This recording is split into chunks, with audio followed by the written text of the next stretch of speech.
چمکتی ہوئی وین گاؤں کے کچے پکے راستے پر رکی تو گرد کا ایک غبار سا چاروں طرف پھیل گیا۔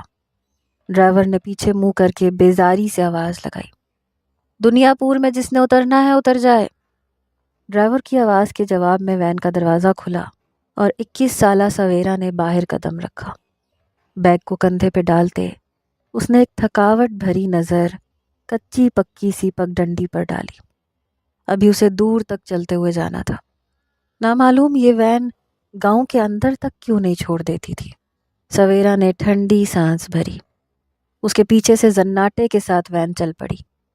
یہ بھی غنیمت تھا کہ اسے گاؤں تک آنے کے لیے اس وین کا سہارا مل جاتا تھا، ورنہ وہ کبھی نزدیکی شہر جا کر اپنی کالج کی تعلیم حاصل نہ کر پاتی۔ 1 2 3 چھوٹے چھوٹے قدم اٹھاتے ہوئے سویرا نے روز کی طرح اپنے قدموں کو گننا شروع کر دیا۔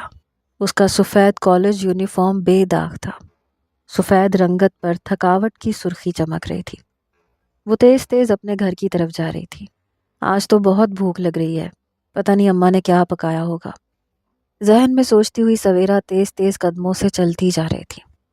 کالج بیگ اس کے کندھے پہ ٹکا تھا۔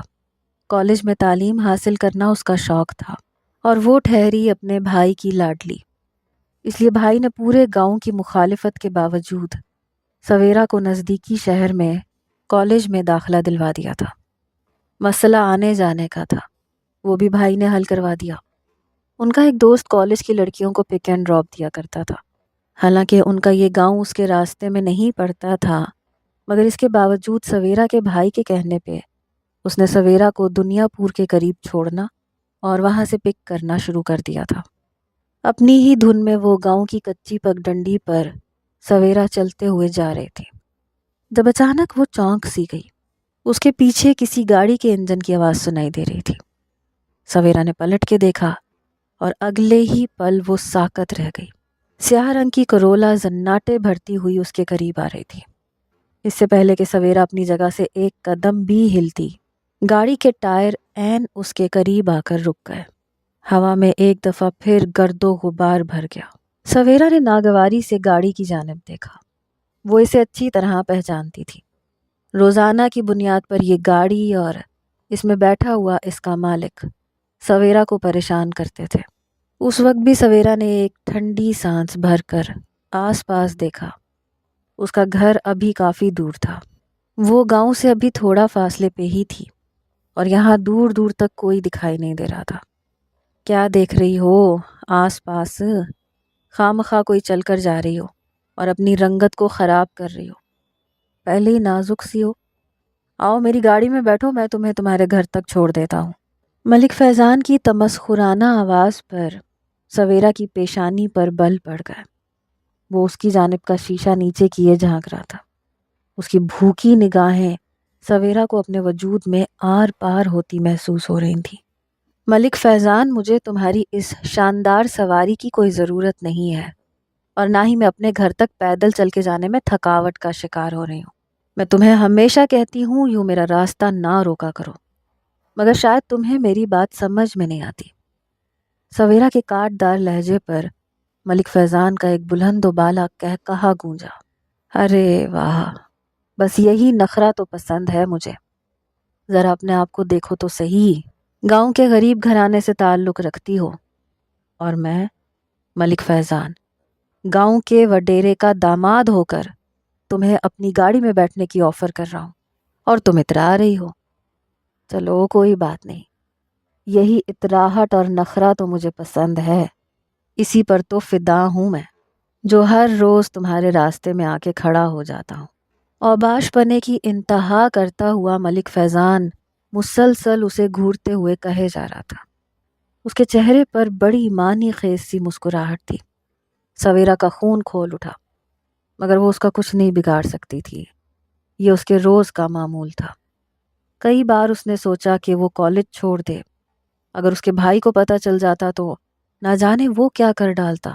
سویرا نے ایک بے بس سی نگاہ فیضان اور اس کی گاڑی پہ ڈالی اور سر جھٹک کر پھر سے اپنے راستے پہ چلنے لگی۔ اس کے پیچھے ایک دفعہ پھر ملک فیضان کا قہقہا گونجا تھا۔ سویرا جانتی تھی کہ وہ اس کا پیچھا کرتا رہے گا، چاچا کرمو سامنے کھیتوں میں کام کرتے نظر آئے تو ملک فیضان زن سے اپنی گاڑی بھگا لے گیا۔ سویرا نے بے اختیار سکھ کا سانس لیا، مگر وہ جانتی تھی کل پھر سے یہی سب کچھ ہوگا۔ تھکے ہوئے قدموں سے جس وقت وہ گھر میں داخل ہوئی، اس کے چہرے پر خوشی بکھر گئی۔ سامنے ہی لالا عظمت پانی والی موٹر ٹھیک کر رہا تھا۔ سویرا کو دیکھتے ہی اس کے چہرے پر ایک شفیق سی مسکراہٹ بکھر گئی۔ آ گئی میری گڑیا، بھوک لگی ہوگی یقیناً۔ آج اماں نے تیری پسند کا کریلے گوشت پکایا ہے۔ میں بڑی دور سے جا کے تازہ گوشت کٹوا کے لایا ہوں، کیونکہ میری گڑیا کو پسند ہے، اس لیے اب جلدی سے کپڑے تبدیل کر کے آؤ، میں نے ابھی تک کھانا نہیں کھایا۔ لالا عظمت کی آواز پر وہ بجھے دل سے مسکرا دی۔ ان کی محبت پر وہ ایسے ہی سرشار ہو جایا کرتی تھی۔ وہ انہیں بتا کر مزید کسی پریشانی میں مبتلا نہیں کرنا چاہتی تھی۔ جانتی تھی کہ وڈیرے کس قدر طاقتور لوگ ہیں اور اپنے سامنے سر اٹھانے والوں کو معاف نہیں کیا کرتے، اور ملک فیضان تو ویسے بھی ان کا داماد تھا۔ وہ سر ہلاتے ہوئے خاموشی سے اندر کمرے کی جانب بڑھ گئی۔ آئینے کے سامنے کھڑے ہوتے ہوئے وہ کتنی دیر تک اپنے چہرے کو دیکھے گئی۔ لمبے سیاہ بال اس کی کمر پہ بکھرے تھے، اس کا چہرہ بے داغ اور بے حد خوبصورت تھا۔ یہی حسن تھا اس کا جو اس کا دشمن بنتا جا رہا تھا۔ اسی حسن پر تو ملک فیضان رال ٹپکایا کرتا تھا۔ اگلی صبح اماں نے اسے آ کر اٹھایا تو وہ بوکھلا کے اٹھ گئی۔ آج کالج کا ٹیسٹ تھا۔ جلدی سے تیار ہوتے ہوئے اس نے الٹا سیدھا ناشتہ کیا اور باہر کی طرف بھاگی۔ لالا عظمت اپنی موٹر سائیکل اسٹارٹ کر رہے تھے۔ آ جاؤ، میں تمہیں اسٹاپ تک چھوڑ دیتا ہوں، وہاں سے ڈرائیور تمہیں گاڑی میں بٹھا لے گا۔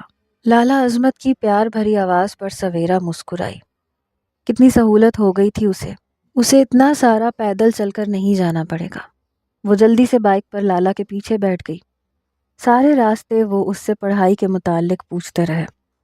ابا کے انتقال کے بعد سے وہ اس سے پہلے سے بھی زیادہ پیار کرنے لگے تھے۔ لے بھائی، آ گیا تیرا اسٹاپ۔ لالا نے اسے بائک سے اتارا۔ تھوڑی ہی دیر کے بعد وین آتی ہوئی نظر آئی تو سویرا انہیں خدا حافظ کہہ کر وین کے اندر بیٹھ گئی۔ واپسی تک وہ شدید تھکاوٹ کا شکار ہو چکی تھی، مگر وہ نہیں جانتی تھی کہ آج کے دن اس کی زندگی کس قدر تبدیل ہونے والی ہے۔ وین اسے گاؤں کے بیرونی سرے پہ اتار گئی اور خود آگے چلی گئی۔ سویرا نے ایک محتاط نظر ڈالی اور سکون کا سانس لیا۔ شکر ہے آج وہ منحوس ملک فیضان نظر نہیں آ رہا، بس جلدی سے گھر پہنچ جاؤں۔ تیز تیز قدموں سے چلتے ہوئے وہ گھر کی سمت جانے لگی، مگر ابھی اس نے آدھا راستہ ہی طے کیا تھا جب اچانک اس کے کانوں میں مخصوص گاڑی کی آواز پڑی۔ سویرا گھبرا کے پلٹی اور اس کے قدم گویا زمین میں گڑ کے رہ گئے۔ سیاہ رنگ کی کورولا کے پیچھے 3 گاڑیاں اور تھیں جو عین سویرا کے پاس آ کر ہی رکی تھیں۔ ٹائروں کے چرچرانے کی آوازیں ماحول پر چھائی خاموشی کو توڑ رہی تھیں۔ سویرا نے گھبرا کے آس پاس دیکھا۔ بیگ پہ اس کی گرفت مضبوط ہو گئی۔ وہاں کوئی نہیں تھا۔ سردیوں کی ویران سی دوپہر میں صرف وہ اکیلی تھی۔ چاروں گاڑیاں اس کے ارد گرد گھیرا سا ڈال کے کھڑی ہو گئیں۔ سویرا کا رنگ اڑ گیا۔ سیاہ کار کا دروازہ کھلا، اندر سے ملک فیضان برآمد ہوا، اور اس کے ساتھ ہی ساری گاڑیوں کے دروازے کھلتے ہوئے اس کے کارندے باہر نکلنے لگے۔ سب کے ہاتھوں میں مختلف قسم کے ہتھیار تھے۔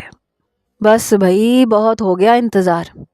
آج فیصلہ ہو کے رہے گا کہ تم ہمارے ساتھ چلو گی یا نہیں۔ میں دور سے دیکھ کے شکار کو تڑپانے کا قائل نہیں ہوں۔ میرے ساتھ چلو، میں تمہارے ساتھ نکاح کروں گا۔ قریب آتے ہوئے ملک فیضان غرایا تھا۔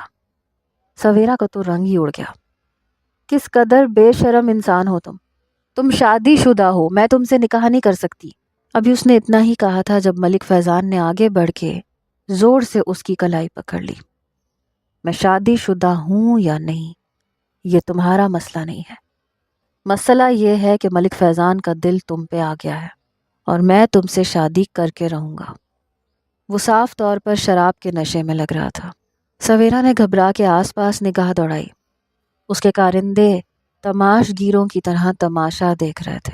سویرا کی آنکھیں آنسوؤں سے بھرنے لگی۔ ملک فیضان اسے گھسیٹتے ہوئے اپنی گاڑی کی جانب لے جا رہا تھا۔ سویرا نے چیخنے کی کوشش کی مگر الفاظ اس کے گلے میں ہی گھٹ کے رہ گئے۔ اور تبھی فضا میں ایک زوردار گونج پیدا ہوئی۔ گولی چلنے کی آواز آئی۔ ملک فیضان اپنی جگہ پہ ساکت کھڑا رہ گیا۔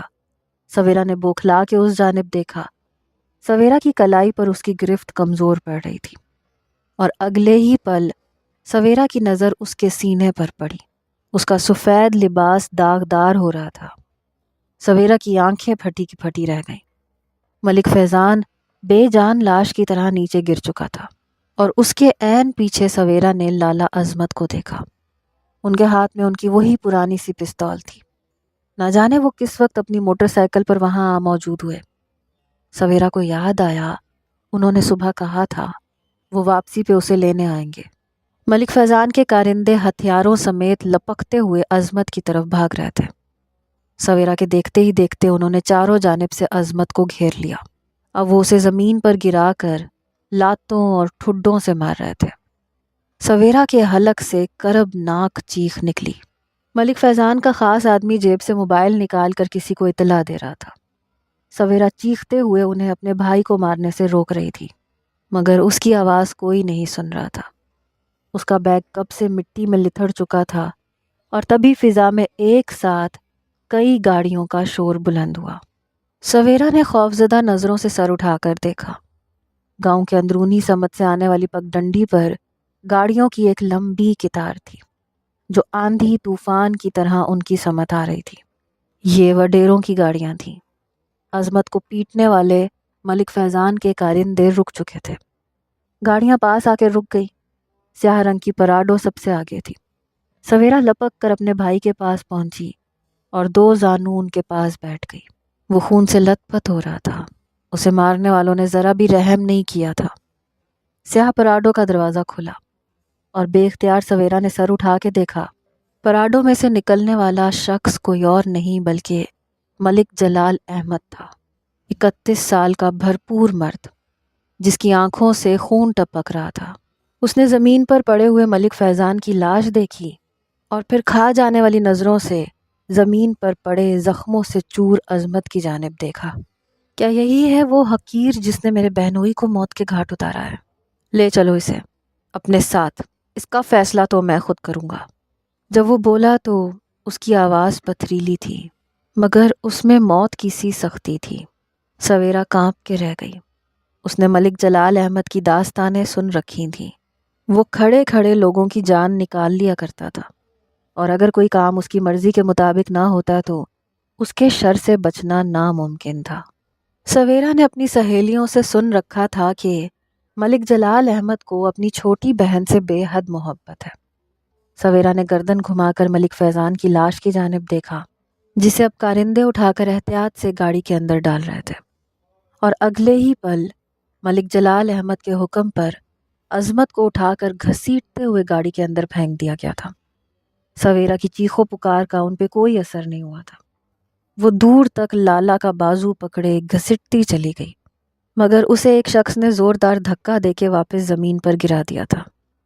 ملک جلال احمد نے گاڑی میں بیٹھتے ہوئے پلٹ کر ایک سرد نگاہ سویرا پر ڈالی تھی، جس سے سویرا کانپ کے رہ گئی تھی۔ اس کی منت سماجت کا کسی پر اثر نہ ہوا، اور چشم زدن میں وڈیروں کی ساری گاڑیاں دھول اڑاتی ہوئی حویلی کی جانب جا چکی تھی۔ اس اڑتی ہوئی دھول کے درمیان میں سویرا زمین پر بیٹھی بلکتی رہ گئی۔ وہ جانتی تھی اب اس کا بھائی حویلی سے زندہ واپس نہیں نکلے گا۔ ٹوٹے قدموں سے چلتی ہوئی وہ بڑی مشکل سے خود کو اپنے گھر تک گھسیٹ کر لائی۔ ماں نے اس کی حالت دیکھی تو اپنا سینہ پیٹ لیا، اور جب انہیں یہ پتہ چلا کہ وڈیرے عظمت کو اٹھا کر لے گئے ہیں اور عظمت نے ملک فیضان کا خون کر دیا ہے، تو وہ تو گویا پتھر کی بن گئی۔ پورے گاؤں میں یہ خبر جنگل کی آگ کی طرح پھیل گئی کہ ملک فیضان کی سویرا پر بری نظر تھی، جس کی وجہ سے عظمت نے اس کا خون کر دیا، اور اب حویلی والے اسے اٹھا کے لے گئے ہیں۔ سب لوگ آ کے سویرا کو مشکوک نگاہوں سے دیکھتے رہتے۔ وہ نہ چاہتے ہوئے بھی اپنی جگہ مجرم سی بن جاتی تھی۔ اسے شدت سے پچھتاوا ہو رہا تھا۔ کاش وہ کالج میں داخلہ ہی نہ لیتی۔ سویرا کی ماں گاؤں کے ہر بڑے شخص کے پاس جا کر منت سماجت کرائی تھی کہ وہ حویلی والوں سے رحم کی درخواست کریں، مگر سبھی جانتے تھے کہ ملک جلال احمد کے سامنے رحم کی پکار کرنا فضول ہے، وہ بھی اس صورت میں جب قاتل نے اس کے بہنوئی کو قتل کیا تھا۔ ملک جلال احمد نے کل صبح جرگہ رکھنے کا حکم دیا تھا۔ وہ جرگے میں عظمت کا فیصلہ کرنا چاہتا تھا۔ بھلا جلال احمد کی بات سے کس نے انکار کرنا تھا؟ گاؤں کے تمام بڑے جرگے میں موجود تھے۔ مردوں ہی مردوں میں صرف ایک سویرا کی ماں تھی جو کونے میں کھڑی ہلکے ہلکے کانپ رہی تھی۔ سویرا بیتاب سی اپنے گھر میں ٹہل رہی تھی۔ وہ جانتی تھی جرگے میں آج فیصلہ ہو جائے گا، اور یہ فیصلہ یقیناً عظمت کے خلاف تھا۔ ملک جلال احمد کی گاڑی آ کے رکی تو وہ شان سے چلتا ہوا جرگے میں آ کے بیٹھ گیا۔ سب لوگ اسی کی جانب متوجہ تھے۔ فیصلہ اسی نے کرنا تھا۔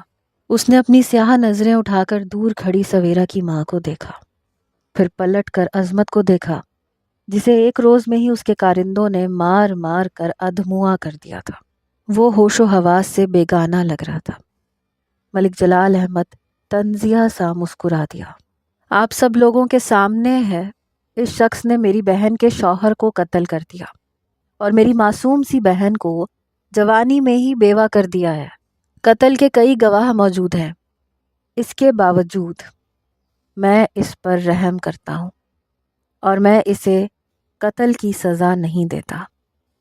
ملک جلال احمد کی بات پر پورے جرگے میں سناٹا سا چھا گیا۔ سبھی نے حیرت بھری نظروں سے جلال احمد کی جانب دیکھا۔ یہ اس کا وتیرہ تو نہیں تھا، وہ تو کبھی دشمن کو معاف نہیں کرتا تھا۔ خود عظمت بھی ناسمجھی کے عالم میں جلال احمد کو دیکھ رہا تھا، جو تھوڑی دیر خاموش رہنے کے بعد پھر اچانک بولا، میں یہاں موجود تمام بڑے لوگوں کو اپنا فیصلہ سناتا ہوں۔ مجھے نہ تو خون بہا چاہیے، نہ ہی میں اس شخص کو مارنا چاہتا ہوں۔ مجھے اپنے بہنوئی کے قتل کے بدلے میں ونی چاہیے، اس کی بہن۔ پورے جرگے میں سناٹا چھا گیا۔ عظمت چند لمحے ناسمجھی کے عالم میں جلال کو دیکھتا رہا، پھر اس کے حلق سے ایک زوردار چیخ نکلی۔ وہ زمین سے اٹھ کے لڑکھڑاتا ہوا جلال احمد کی جانب لپکا۔ میں تیری آنکھیں نکال دوں گا اگر تو نے میری بہن کی جانب گندی نظر سے دیکھا بھی تو۔ اس کے الفاظ ابھی اس کے منہ میں ہی تھے کہ جلال احمد کے ایک باڈی گارڈ نے آگے بڑھ کے بندوق کا دستہ زور سے اس کے سر میں مارا۔ وہ لڑکھڑا کے وہیں گر گیا۔ اس کے سر سے خون کا ایک فوارہ سا چھوٹا۔ جلال احمد مسکرا دیا۔ کیا کسی کو میرے فیصلے پہ کوئی اعتراض ہے؟ بھلا کس کو اعتراض ہو سکتا تھا؟ سب خاموش تھے۔ جلال احمد اپنی جگہ سے کھڑا ہوا۔ اس کی بہن کو میری حویلی میں پہنچا دیا جائے۔ ایک احسان میں ان لوگوں پر صرف یہ کروں گا کہ میں اس سے نکاح کروں گا اور اسے ناجائز طور پہ اپنی حویلی میں نہیں رکھوں گا، مگر وہ ساری عمر اس کے گناہ کا کفارہ ادا کرے گی۔ ملک جلال احمد اپنی بات مکمل کر کے گاڑی کی طرف بڑھ چکا تھا۔ اس سے زیادہ وہ اپنا وقت کسی کو نہیں دیا کرتا تھا۔ عظمت کراہ رہا تھا مگر کارندے اسے ہلنے بھی نہیں دے رہے تھے۔ ہتھیاروں سے لیس افراد کا ایک پورا ٹولہ عظمت کے گھر کی جانب روانہ ہو چکا تھا، جہاں اپنی آنے والی بربادی سے بے نیاز سویرا اپنی ماں کا انتظار کر رہی تھی۔ تھوڑی ہی دیر کے بعد ایک شور و غل سا بلند ہوا تو سویرا چونک سی گئی۔ اس کے سر سے دوپٹہ ڈھلک گیا۔ دروازے سے 4 افراد اندر داخل ہو رہے تھے جو کسی پہلوان کی طرح لگ رہے تھے۔ چاروں کے ہاتھوں میں ہتھیار تھے۔ ان میں سے ایک نے آگے بڑھ کے سویرا کو پکڑا۔ تمہیں ونی کیا جاتا ہے تمہارے بھائی کے قتل کے جرم میں۔ سویرا پر گویا آسمان ٹوٹ پڑا، مگر اس سے پہلے کہ وہ کچھ کرتی یا ان کی روتی بلکتی ماں ان میں سے کسی کو روک پاتی، ان چاروں نے گھسیٹتے ہوئے سویرا کو لے جا کے گاڑی میں پھینک دیا۔ سویرا کی چیخو پکار کا کسی پہ کوئی اثر نہیں ہو رہا تھا۔ گاؤں والے اپنے گھروں سے باہر نکل کر یہ سب دیکھ رہے تھے۔ کسی میں اتنی ہمت نہیں تھی کہ وہ آگے بڑھ کر سویرا کی مدد کر سکتے۔ گاڑی کے شیشے پیٹتے سویرا تھک ہار کر خاموش ہو گئی۔ اس کی آواز روتے روتے بیٹھ چکی تھی۔ اب اسے سخت خوف محسوس ہو رہا تھا۔ گاڑی گاؤں کے کچے پکے راستوں سے گزرتے ہوئے حویلی کے اندر رکی تو سویرا ایک دم گھبرا گئی۔ اس کے ماتھے پہ پسینہ پھوٹ پڑا۔